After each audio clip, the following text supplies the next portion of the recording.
Dear Tom, if our natural state is a unified field, and we aspire to live that state and or return to that unity, then what is the purpose of birth into a singular trapped little state of consciousness? On appearance, it seems as if we decide to be born only to rub against the grain of our natural being, fighting passively to recover or return from where we came, to suffer the indignity of leaving home and then to spend our life finding our way back to it. What's the purpose? I've developed good experience at knowing what possibly is better not to do or engage in, which has been a long way around to find that being is as fruitful as doing. Kind regards, Rick. I'd like you to read Homer, and particularly his book, The Odyssey, where Odysseus, whom the Romans renamed Ulysses, goes off on an adventure from his comfortable home on his comfortable island with his beautiful wife Penelope and his wonderful son Telemachus. Instead of staying home and enjoying the unity, he just finds himself forced to go off. And then you read page after page after page of the wondrous and wonderful adventures of Odysseus on his Odyssey. If Odysseus had not gone off on his adventure, we wouldn't have that marvelous book. What's the purpose of departing from unified field consciousness into diversity consciousness, diversity dominated consciousness, and then returning to unified field consciousness? The purpose of it is storyline. We could ask a larger question. Since everything is emergent from one indivisible, unified field of unmanifest nature, unified field has two natures, unmanifest nature and manifest nature. Everything is emergent from, everything means every form, every phenomenon, every subnuclear particle, every wave function, every molecule, every being, every form, every phenomenon, everything, all is emerging out of the unmanifest field of pure creative intelligence that has infinite potential embedded in it. And then it breaks its symmetry, retaining its unmanifest nature, but adding to it its manifest nature, where there is storyline, there is sequential elaboration. So what is that sequential elaboration doing? It's working in a sequence from lesser knowledge, lesser sophistication, to ever-increasing greater knowledge and greater sophistication in aid of what? In aid of being able, emerging from all of this relativity and ever-change, to experience the truth once again of the underlying field of unmanifest nature, which now one can see that unmanifest, in fact, is simply undulating as all of this relativity. So what's the purpose of all this? Why does universal consciousness go from being infinite potential where no thing is happening, no thoughts, no being, no beings, no events, no forms, no phenomena, and move through manifestation,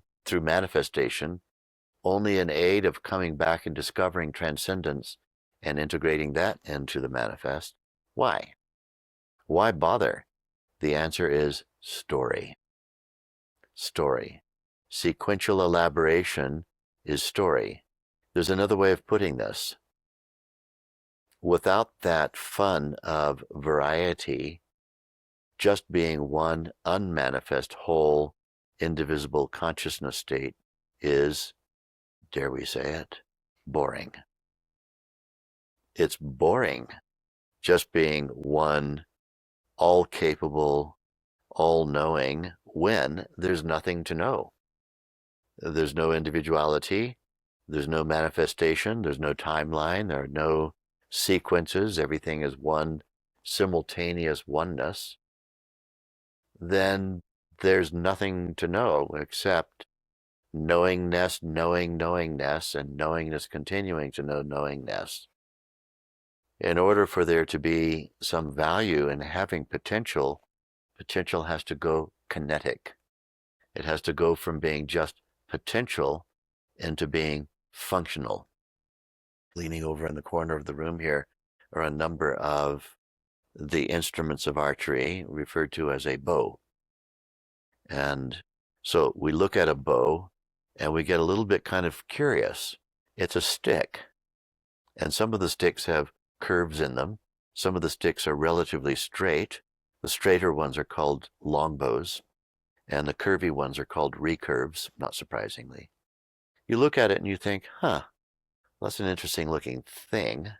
Let's make it even more interesting. Let's put a string on one end of it. Let's bend the bow and string it. Now you have the instrument of archery in pure potentiality. A bow with a very taut bowstring on it. And you lay that in your lap and have a look at it. Fascinating. Absolutely fascinating. What's more fascinating? What can this thing do? What's it capable of doing? It's just potential right now. In order for that bow to live up to its potential, it has to go kinetic.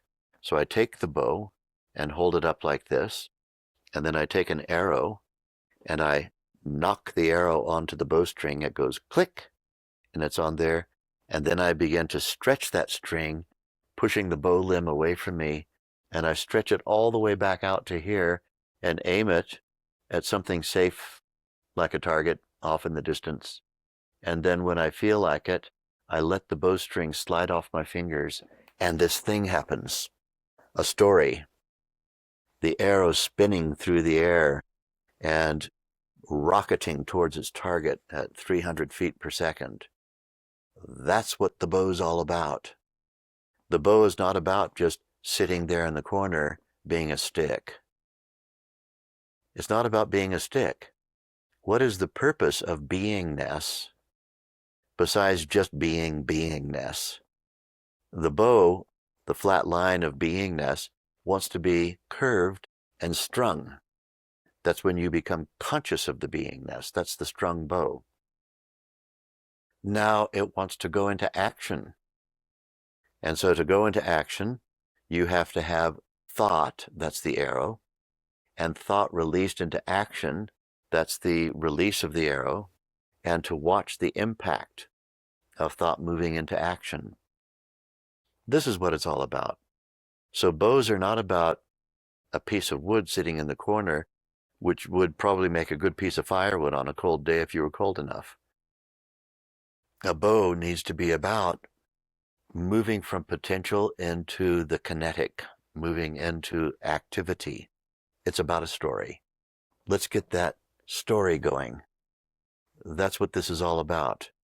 So what is the purpose of pure potentiality if it doesn't manifest, break its symmetry, and become the story of you, sequentially elaborating and learning more and more, and then going back to and once again embracing, because at the end of your archery session, what do?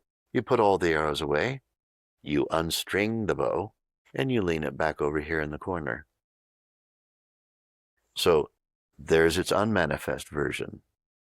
And then almost manifest version is the strung bow, that's tomorrow.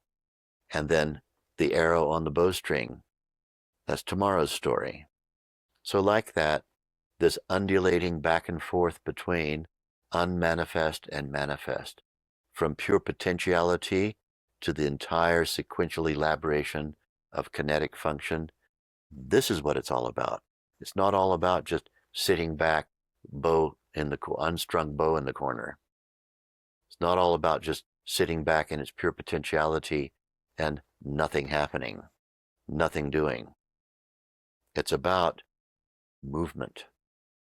Sequential elaboration is the purpose of creation. Story is the purpose of creation. We're meant to be enjoying it, by the way. Read the Odyssey. I want you to read it. At the end, he comes back to Penelope and Telemachus, and there's a triumph. It's a really worthy read. It might answer some of your questions. So if life is a sitcom and it's one just big elaborate story, what's the point? How do we know what direction when we step out the door we're going to take next? The joy is in the uncertainty. If we do know everything in advance, it's not a story. If you've seen the episode of Seinfeld 15 times and you know exactly what's going to happen, probably the 16th time is going to be a little bit boring because you've got the entire script memorized. If you walk out the door and you know everything that's going to happen, you're not embracing uncertainty. And uncertainty is where all the riches are. I don't know what's going to happen is where the riches are. What we've demonstrated with the pure potentiality being boring, kinetic being interesting, is that the ever-repeating known, oneness is an ever-repeating known. I'm just one. I'm one, indivisible and whole. I'm pure knowingness, and there are no things. Boring. What becomes fascinating is I lose my capacity intentionally, lose my capacity to know. You know, when I was reading a story to one of my kids, it got very exciting at a certain point, and one of my boys said to me, "Can we skip to the end and see what happens to Frodo?" And I said, "No, let's just not know. Let's not know." And I said, "Do you know one thing, though? It's Frodo who's telling the tale. So he must be able to survive this." So to have baseline certainty that universe is causing sequential elaboration with evolution, but I don't exactly know how it's going to evolve. This is embracing the unknown with enthusiasm. Enthusiasm in theos means in the style of God. Entheos, enthusiasm is where that word comes from. And that is not knowing, not knowing. All great stories involve not knowing what's happening next and you having to wait for the sequential elaboration to show you what's happening next. Then how do you operate with nature to, in the concept of the relative and having goals and the life that we live in day to day, wanting to achieve something? How do we then work with nature within the unknown and within the chaos towards a specific desired outcome? We use our excellent capacity of pattern recognition to identify themes of evolutionary change. So there are changes that occur that are evolutionary, and there are changes that occur that are the non-evolutionary things dropping off. And getting our pattern recognition capability in play, we can begin to identify the through line of evolution. What is it that's flowing frictionlessly like the river? And what is it that's like the landscape through which the river is flowing that is relative to the river, not as evolutionary for the moment? And so being able to identify the evolutionary path is the great detective work of every conscious being. And without that detective work, really life is meaningless.